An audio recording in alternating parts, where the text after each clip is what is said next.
Hello dear student, स्वागत है आपका हमारे यूट्यूब चैनल आई स्मार्ट सॉल्यूशन पर। आज की इस वीडियो में हम क्लास 12 के फिजिक्स के चैप्टर 3 करंट इलेक्ट्रिसिटी के छोटे से टॉपिक को डिस्कस करने वाले हैं। जैसे कि आपको पता है, करंट इलेक्ट्रिसिटी में सबसे पहला टॉपिक इलेक्ट्रिक करंट है। तो हम यहाँ पर इलेक्ट्रिक करंट की कुछ बेसिक डिटेल्स यहाँ पर पढ़ेंगे और कन्वेंशनल करंट और इलेक्ट्रॉनिक करंट के डिफरेंसेस पढ़ेंगे कि इनमें डिफरेंसेस क्या होते हैं और कौन सी किस तरफ डायरेक्शन होती है। डायरेक्शन भी काफी इंपॉर्टेंट है इसका topic. One more topic we are going to discuss in this video, what was that, कि हमारे पास इनका एडिशन है। इट मींस ये स्केलर क्वांटिटी होती है या वेक्टर क्वांटिटी होती है, और स्केलर होती है तो क्यों होती है, रीजन के साथ। तो ये डिस्कस करते हैं इन सभी टॉपिक्स को इस वीडियो में। आई होप सो सभी कॉन्सेप्ट आपको बहुत अच्छे से पसंद आए। वीडियो आपको पसंद आए तो वीडियो को लाइक करना ना भूला। अगर आप चैनल पर नए तो चैनल सब्सक्राइब जरूर कर दे, जिससे कि आने वाले सभी लेटेस्ट टॉपिक आपके पास टाइम टू टाइम पहुंच सके।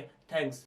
सो guys, let's discuss about some basic concept of electricity. हमारे पास जो इलेक्ट्रिसिटी है, करंट इलेक्ट्रिसिटी है, चैप्टर 3 है फिजिक्स का, जो कि हमारा सेकंड पार्ट है। मैं सबसे पहले डिस्कस करने वाला हूँ इलेक्ट्रिक करंट क्या होता है। इलेक्ट्रिक करंट जो कि हमने 10th क्लास में ही पढ़ा है, बहुत ज्यादा छोटा कॉन्सेप्ट है, लेकिन हम चैप्टर की बिगिनिंग कर रहे हैं, स्टार्टिंग कर रहे हैं, तो छोटे छोटे पॉइंट है जो हमें पहले क्लियर कर लेना है ताकि हमें आगे जाके कुछ भी प्रॉब्लम ना हो। तो पहले इलेक्ट्रिक करंट क्या होता है आपको नॉर्मली वैसे फिर भी पता होगा। Flow of electric charges means किसी particular area per unit time में मेरे पास जितना भी फ्लो ऑफ इलेक्ट्रिक चार्जेस होगा वो क्या कहलाएगा, इलेक्ट्रिक करंट कहलाएगा। एक छोटा सा पॉइंट और भी है यहाँ पर, आपको ये नॉर्मली पता होगा, किसी भी कंडक्टर में से कोई भी चार्जेस फ्लो होंगे तो वो क्या कॉन्स्टिट्यूट करेगा, एक ही चीज कॉन्स्टिट्यूट करता है, उसे बोलते हैं इलेक्ट्रिक करंट। ये आपको ध्यान रखना है। कोई भी पार्टिकुलर मेरे पास एरिया है, फॉर एग्जाम्पल ये मेरे पास कंडक्टर है, इसमें कोई भी चार्जेस है तो मूव करेंगे, तो चार्जेस का किसी भी कंडक्टर में से मूव करना क्या कॉन्स्टिट्यूट करता है, हमारे पास इलेक्ट्रिक करंट कॉन्स्टिट्यूट करता है। अगर इसकी मैथमेटिकली जो हमारा फॉर्मूला होता है, क्या होता है इलेक्ट्रिक करंट का, इलेक्ट्रिक करंट इक्वल में आई इक्वल में Q upon T, I equal में क्यू अपॉन टी फॉर्मूला होता है। आपको फॉर्मूले से देख के सेकंड इक्वेशन क्लियर हो जाएगी, क्योंकि मैंने फॉर्मूले के बेस पे ही सेकंड इक्वेशन को, सेकंड डेफिनेशन को प्रिपेयर किया है। क्या है वो, electric current is the amount of charge, यानी कितने चार्ज फ्लो हो रहे हैं on that particular area in पर यूनिट टाइम। पर यूनिट टाइम में कितने चार्जेस मेरे पास फ्लो हो रहे हैं वही क्या कहलाता है, इलेक्ट्रिक करंट कहलाता है। तो आप इसे ऐसे भी लिख सकते हो, इलेक्ट्रिक करंट इक्वल में चार्ज, इलेक्ट्रिक चार्ज अपॉन में टाइम टेकन, इलेक्ट्रिक चार्ज। ठीक है, और मुझे पता है कि इलेक्ट्रिक चार्जेस मूव होंगे पर यूनिट टाइम में, जितने भी आएगा मेरे पास इलेक्ट्रिक करंट आ जाएगा। और अगर बात करते हैं इसकी एसआई यूनिट की, तो एसआई यूनिट क्या होती है इसकी, एसआई यूनिट इज एम्पियर। अब एक और पॉइंट क्या, कि एम्पियर होता क्या है मैं आपको अच्छे से बता दूं। इलेक्ट्रिक करंट 1 एम्पियर, ठीक है। चार्ज क्या है, चार्ज की यूनिट होती है कुलाम, जो कि मैं पता है ऑलरेडी, और टाइम क्या होता है, सेकंड। ये कॉन्सेप्ट है क्या, मेरे पास एक पर्टिकुलर एरिया पे 1 सेकंड में 1 कुलाम चार्ज के जितने भी मेरे पास कंडक्टर में जितने भी चार्जेस होने, 1 कुलाम जिनका चार्ज है, मूव होने में इतना करंट क्रिएट होता है 1 एम्पियर। 1 एम्पियर क्या है आप बता देंगे, 1 सेकंड में फ्लो ऑफ चार्जेस है, जिनका चार्जेस क्या है 1 कुलाम है, तो उसे 1 एम्पियर बोलते हैं। ऐसा यूनिट क्या होती है, एम्पियर होती है। 1 एम्पियर में 1 कुलाम पर सेकंड। बात करते हैं माइक्रो या मिली का, अगर आपको पता होगा 1 मिली, मैं लिख देता हूं फिर, मिली एम्पियर में क्या आएगा 10 की पावर -3 एम्पियर आएगा। अगर 1 माइक्रो एम्पियर की बात करें तो 10 की पावर -6 एम्पियर आएगा। ये हमने थोड़ा बहुत पढ़े हैं, बेसिक है थोड़ा सा ये तो कॉन्सेप्ट। अब हम डिस्कस करते हैं कि इसकी डायरेक्शन जो होती है, क्योंकि डायरेक्शन इसका मेन कॉन्सेप्ट है। कन्वेंशनल डायरेक्शन सुना होगा आपने, इलेक्ट्रॉनिक डायरेक्शन सुना होगा, दोनों ही देखते हैं किस तरीके से कैसे कैसे हमारे पास कितने अच्छे से हम उसे क्लियर कर सकते हैं। सो गाइस, डिस्कस करते हैं कन्वेंशनल करंट और इलेक्ट्रिक करंट दोनों की डायरेक्शन क्या होने वाली है। बहुत इजी कॉन्सेप्ट है। अगर हम बात करते हैं छोटे से कॉन्सेप्ट से, अगर मैं थोड़ी सी एक डायग्राम पेपर करके आपको बताऊं, तो हमने छोटी क्लासेस में छोटा सा कॉन्सेप्ट पढ़ा है क्या, कि जो एक कोई भी कंडक्टर है मेरे पास, उसमें जो इलेक्ट्रॉन्स होते हैं जो मूव करते हैं किसी इलेक्ट्रिसिटी की प्रेजेंस में, लेकिन वो पहले फ्री फॉर्म में होते हैं। फ्री फॉर्म इसे बोल सकते हैं हम डिस्टर्ब डायरेक्शन, उनकी कोई पर्टिकुलर डायरेक्शन नहीं होती। लेकिन अगर मैं उसे किसी बैटरी से ज्वाइंट कर दूं, मैं बिल्कुल उसका फॉर्म, बिल्कुल इनिशियली जो फॉर्म है वो मैं नहीं डिस्कस कर रहा हूँ, जिसको हमें पता है उसकी डायरेक्शन कैसी होती है, डिस्टर्ब होती है। चलो फिर भी मैं रफली देख लेते हैं। किसी की डायरेक्शन ये होती है, कब, जब तक वो किसी पर्टिकुलर बैटरी से कनेक्ट नहीं होते तब तक कोई भी उनकी डिस्टर्ब डायरेक्शन होती है, जिसे बोलते हैं फ्री इलेक्ट्रॉन, उनकी कोई पर्टिकुलर डायरेक्शन नहीं है। अगर मैं उन्हें किसी बैटरी से ज्वाइंट कर देता हूँ या किसी सेल से ज्वाइंट कर दिया हमने, यहाँ पर ये माइनस चार्ज, ये पॉजिटिव चार्ज, हमें पता है V वोल्ट्स की बैटरी एक, जिसका हमारे पास टर्मिनल ग्रेटर वाला, बड़ा वाला ग्रेटर पॉजिटिव है और छोटा वाला नेगेटिव है। तो हम इसे, इनकी अब एक पर्टिकुलर डायरेक्शन हो जाएगी, किसी पैटर्न को फॉलो करने लगेंगे। वो पैटर्न है क्या, ये देखिए करंट क्या। अब हमें करंट का बहुत अच्छे से पता है कि पॉजिटिव टू नेगेटिव मूव करता है, ये वाला पॉइंट हमें बहुत अच्छे से पता है। ये पॉइंट डायरेक्शन ऑफ करंट है जो मैंने मेंशन कर दी। अब डायरेक्शन ऑफ करंट ये है, लेकिन अगर चार्जेस की बात करिए तो इलेक्ट्रॉनिक चार्ज जो हमारे पास चार्ज होंगे वो इस तरीके से मूव होंगे, ये उनकी डायरेक्शन होगी। इलेक्ट्रॉन की डायरेक्शन मिल गई हमें, इसी से हमारे दोनों ही पॉइंट क्लियर हो जाएंगे बहुत अच्छे से। ये मेरे पास इलेक्ट्रिक करंट की डायरेक्शन है, ये किसकी डायरेक्शन है, डायरेक्शन ऑफ इलेक्ट्रॉन। तो ये लिख सकते हैं, यहां लिख देते हैं डायरेक्शन ऑफ इलेक्ट्रॉन। ये कन्वेंशनल डायरेक्शन है किसकी, हमारे इलेक्ट्रिक करंट की, तो बोल सकते हैं कन्वेंशनल करंट। सो कन्वेंशनल करंट तो पता चल गया, लेकिन जो इलेक्ट्रॉन नेगेटिव से पॉजिटिव की तरफ मूव कर रहे हैं उसी को बोलते हैं इलेक्ट्रॉनिक करंट। ये चीज ध्यान रखना आपको, इलेक्ट्रॉनिक करंट कन्वेंशनल करंट दोनों अपोजिट डायरेक्शन में होते हैं। सो इसे एक और चीज नाम दे सकते हैं जिसे बोलते हैं इलेक्ट्रॉनिक करंट। आई नो ये बहुत ज्यादा बेसिक टॉपिक है, लेकिन फिर भी मैंने डिस्कस इसलिए करना चाहा क्योंकि थोड़ा बहुत डाउट हो चैप्टर्स का बेसिक क्लियर हो जाएगा। तो इलेक्ट्रिक करंट की डायरेक्शन किधर होगी, जिधर इलेक्ट्रॉन की डायरेक्शन होगी। ऑब्वियसली बात है, इलेक्ट्रॉन या इलेक्ट्रॉनिक कॉन्सेप्ट क्लियर है, इलेक्ट्रॉन की डायरेक्शन को इलेक्ट्रॉनिक करंट बोलते हैं, और इसकी अपोजिट डायरेक्शन किसकी होती है, कन्वेंशनल करंट की। अगर बात करते हैं आप सेपरेट की, तो मैं सेपरेटली भी बता सकता हूँ आपको। ये मेरे पास कोई भी पर्टिकुलर कंडक्टर है जिसमें डायरेक्शन ऑफ करंट ही है, ये दिख रही है आपको डायरेक्शन ऑफ करंट।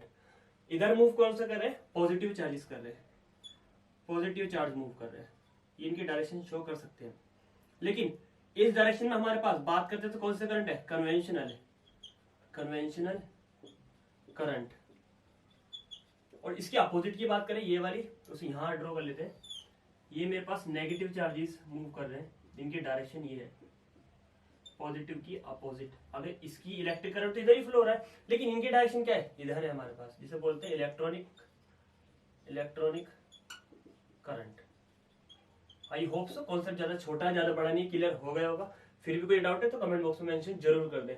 अब हम डिस्कस करते हैं कि इलेक्ट्रिक करंट स्केलर क्वांटिटी है, वेक्टर क्वांटिटी। हमने ये बहुत अच्छे से पढ़ा है कि स्केलर क्वांटिटी है, लेकिन स्केलर क्वांटिटी क्यों है, उसमें मैग्नीट्यूड और डायरेक्शन दोनों होते हैं।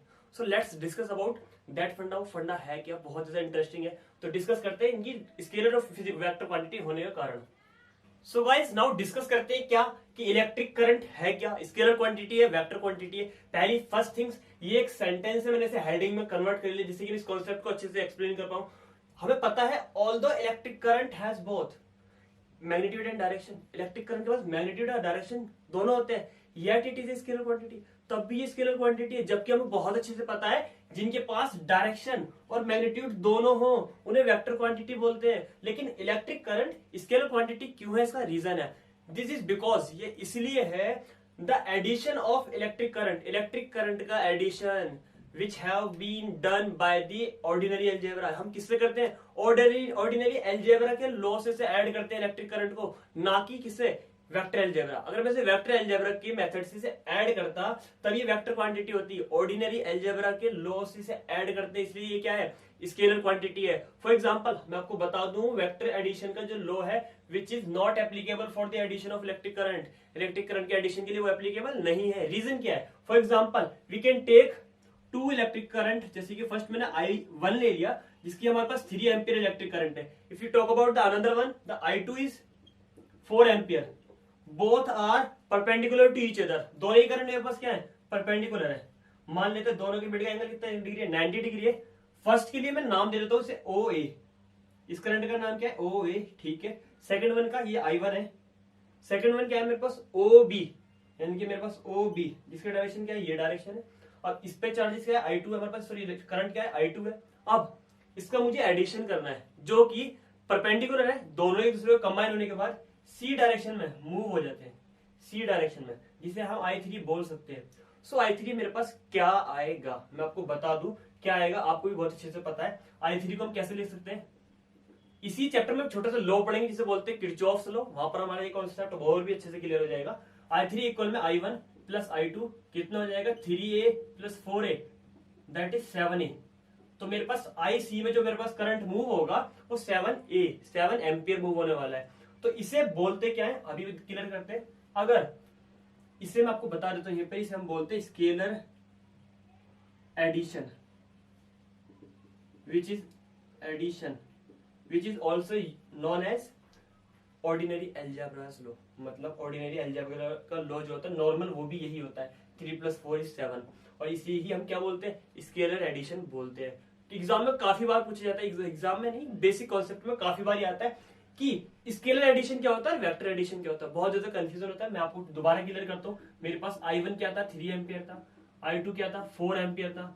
मुझे क्या फाइंड करना है, परपेंडिकुलर है दोनों, परपेंडिकुलर है, ये कॉन्सेप्ट बहुत अच्छे से ध्यान रखना है, दोनों एक दूसरे के परपेंडिकुलर होने वाले हैं, लाइक ऐसे। तो हमें पता है वेक्टर एडिशन बहुत अच्छे से निकाल सकते हैं, OC² इक्वल में OA² + OB²। अब मेरे पास OA कितना है 3, ये कितना है 4, 3 का स्क्वायर 9, 4 का स्क्वायर 16, ऐड करेंगे 25, square change into square root, मेरे पास OC कितना आएगा 5 एम्पियर। अगर ये वेक्टर एडिशन का लॉ फॉलो करते तो मेरे पास OC की डायरेक्शन में 5 एम्पियर का करंट आता, जो कि वेक्टर एडिशन इसके लिए एप्लीकेबल नहीं है। क्यों नहीं है, आपको क्लियर हुआ? क्योंकि यहाँ पर आपको देखने में पता चल रहा होगा कि इसका आंसर तो 7 आएगा, 5 तो आ ही नहीं सकता, तो इसलिए वेक्टर एडिशन का लॉ फॉलो नहीं करेगा, ये करेगा स्केलर एडिशन का लॉ। तो आपको क्लियर हुआ ये स्केलर क्वांटिटी क्यों है, रीजन ये है, जिससे कि ये वेक्टर एडिशन फॉलो नहीं करता, स्केलर एडिशन फॉलो करता है, इसलिए स्केलर क्वांटिटी हुई इन दोनों के होने के बावजूद भी। तो आपको ध्यान रखना है, बहुत ज्यादा बार पूछा जाता है 1 मार्क्स में कॉम्पिटिटिव सेक्शन में कि ऐसी कौन सी फिजिकल क्वांटिटी जिसके पास मैग्नीट्यूड भी होता है और डायरेक्शन भी होता है, फिर भी क्या होता है, वो स्केलर क्वांटिटी होता है। तो ध्यान रखना है, इलेक्ट्रिक करंट को बहुत बेसिक कॉन्सेप्ट है। इलेक्ट्रिक करंट का फॉर्मूला हम डिस्कस कर चुके हैं, I = Q/T, बिल्कुल यस। अगर हम चाहे तो इसे मॉडिफाई कर सकते हैं अपनी न्यूमेरिकल की देखकर गिवन कंडीशन क्या क्या है। अगर मेरे पास Q = NE भी एक फॉर्मूला होता है, वो भी मैं यहाँ पर पुट कर सकता हूँ। तो I = NE/T एक फॉर्मूला भी जनरेट, न्यू फॉर्मूला क्रिएट हो जाएगा। यहाँ पर E क्या है, चार्ज ऑन इलेक्ट्रॉन है। इलेक्ट्रॉन पे चार्ज कितना होता है हमें पता है, 1.6 × 10⁻⁻19 कूलम होता है, जो कि बहुत ज्यादा यूजफुल है हमारे लिए। होप सो वीडियो में बताए गए सभी कॉन्सेप्ट आपके लिए काफी ज्यादा यूजफुल रहे होंगे। वीडियो आपको थोड़ी सी पसंद आई तो वीडियो को लाइक करना ना भूलें। अगर आपको नहीं पसंद आए तो आप डिसलाइक जरूर कर सकते हैं। अपना ऑनेबल कमेंट बॉक्स में मेंशन करना ना भूलें। साथ ही साथ बेल आइकन भी प्रेस कर दें, जिससे कि आने वाले सभी लेटेस्ट टॉपिक आपके पास टाइम टू टाइम पहुंच सके। थैंक्स।